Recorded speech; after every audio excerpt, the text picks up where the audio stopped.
Hey guys, it's Sam's Geek. I'm just here up on this lobby chilling as I look over the state of Hawaii and just relaxing. I like it a lot here. It's a lot more interesting, should I say, the weather here than California. Because in California, it's like a similar humidity, but there's no rains almost, and it's just odd. Whereas here in Hawaii, it's almost the same exact humidity. It's a little more humid, I feel, but I'm from New Mexico, so Arizona is humid, alright? One interesting thing I found is that the Coke here, it comes in different cans. You see it has these weird ridges on the top here. I have no idea why that is. It feels like it's made out of more metal, more aluminum, than it is in the cans on the mainland. And prices for food here are insane, man. It's like $10 for a gallon of milk. $10! That's just crazy to me. And a cup, and like jerky is like $7. But then again, I come from New Mexico, which has a lot of a lot of cattle farming, and a lot of, a lot of jerky companies. Like, you see, a lot of the big jerky, like Jack's beef jerky and all that stuff, has to compete with real carne seca in New Mexico. We have, like, the V Hill jerky company and all this stuff. They all make that stuff. And so it drives down the price because there's more competition. Making jerky, it's around $2, $3, sometimes $4. The really, really, really good stuff is around $5 or $6.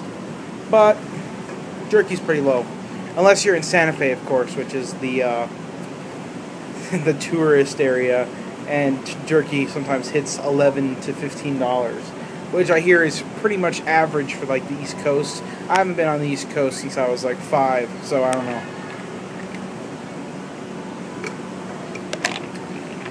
I mean, I spilled some on me because I'm an idiot.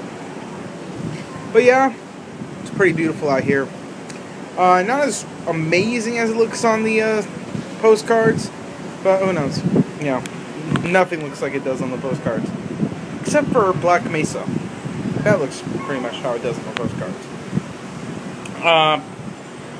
Another interesting thing here is the Annie-Martyr, who used to live here apparently. He told me that the locals here grow all their food, so that's why the food prices are so high. And one thing that's interesting is that the exaggeration of some of these plastic bag haters is funny, because here in Oahu,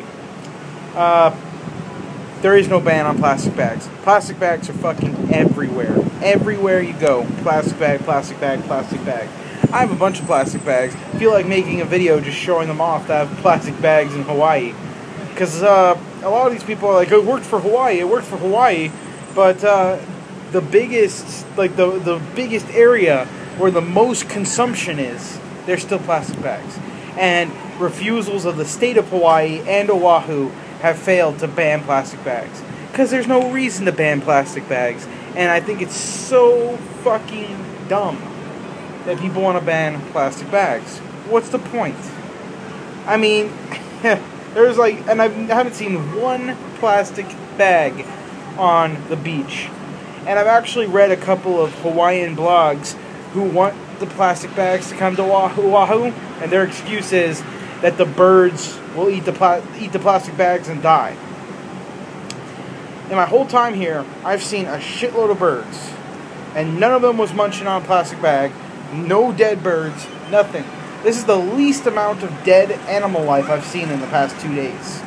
I see skunks run over all this shit. The animals here are not afraid of people at all. I mean, seriously. A bird was walking next to me on the street.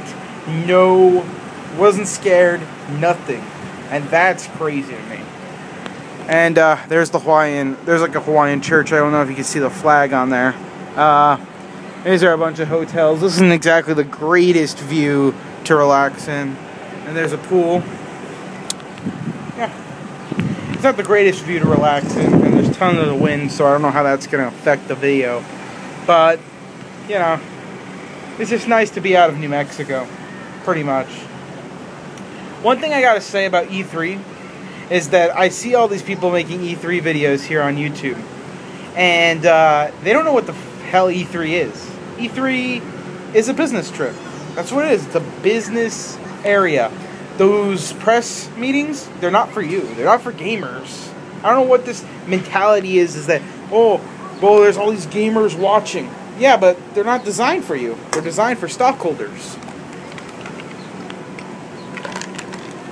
They're designed for stockholders and news websites and stuff to write articles on, so that people that don't know video games get a representation of video games. So that US Today writes something. That's why Usher is there. That's why all these celebrities are there. That's why More Than Games is shown off. Because it's for investors. It's for business relations. E3 is a trade show. It's not a convention. That's not what it is. It's not for enthusiasts. But people forget that. And they go and write on their blogs or complain on their vlogs that there's not enough games, and they're disappointed when it's not aimed at them at all. E3 a couple years ago was a convention. But this E3 now is just a trade show. And it's more for business relations, and more for announcements, and more for stuff for people to throw on their blog than it is for people to see all this crazy shit. That's why Sony has screwed up the past couple of years, because they announced things way ahead of time, and sales have gone down and for all their exclusives. So that's why Sony's rethinking their strategy and releasing less exclusives and all kinds of stuff like that. That's why Microsoft's doing it. That's why Nintendo's doing it. That's why they don't announce a shitload of stuff, because they want to only pertain to the next couple of months. Sony really screwed up this gen by announcing a shitload of stuff, and then it didn't sell. They have to space things out more evenly. That's the whole reason behind Microsoft having about 5 or 6 exclusives on retail a year and pushing the rest to Xbox Live Arcade. Because Xbox Live Arcade needs exclusives more than the retail platform does. Retail exclusives are kind of a thing of the past. And I don't really see the point of them except for big franchises. That's it. I don't really need new IPs on a physical media. And to be honest, it's a lot less risky to throw it on than the Xbox Live Arcade. I don't know how well American Nightmare did, but I can tell you they probably made a lot more money off American Nightmare than they did off Alan Wake, the retail version. And the digital distributed copy on PC has sold a shitload more than it did in Xbox 360. I really think that digital distribution is a very safe platform for new IPs, especially single-player IPs that don't have a multiplayer to capture people and keep them to keep their disc. So when it comes to new IPs, I think the best possible place for all 3 major companies to put them is on digital platforms such as WiiWare, Xbox Live Arcade, PlayStation Network. That's where it needs to be. And I think it's a way safer place. And then maybe if it does really well, release a physical version. That's the way it should be, honestly. Just like, you go to a movie theater, you go to a movie in a movie theater, and then the DVD comes out. Or, digital platforms and on-demand platforms get their movies beforehand, and then it goes to DVD. I think that that's the way it should be. That digital version should come out first, because then those people can't sell it. Those people can't sell those copies back, and word of mouth gets out, and then the physical release comes out. It'll work better for both parties. That's what I feel. And then we can get rid of online passes and all that shit, because then it will secure early adopters copies that can never be sold, and we'll get the word of mouth out, which is a lot better than advertising, so they can spend less on advertising. But alas, I don't think these things will come to fruition.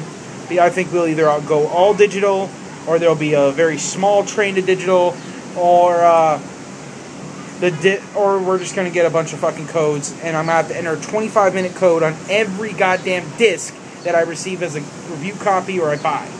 which will suck because that's a pain in the ass and I have to download it. And then for people who don't have internet, it kind of sucks because then they have a useless code. So why don't they just buy used? And that's the major problem. That's the major thing people don't see what's wrong with online passes, is that it encourages people that don't have internet or don't have Xbox Live to buy used.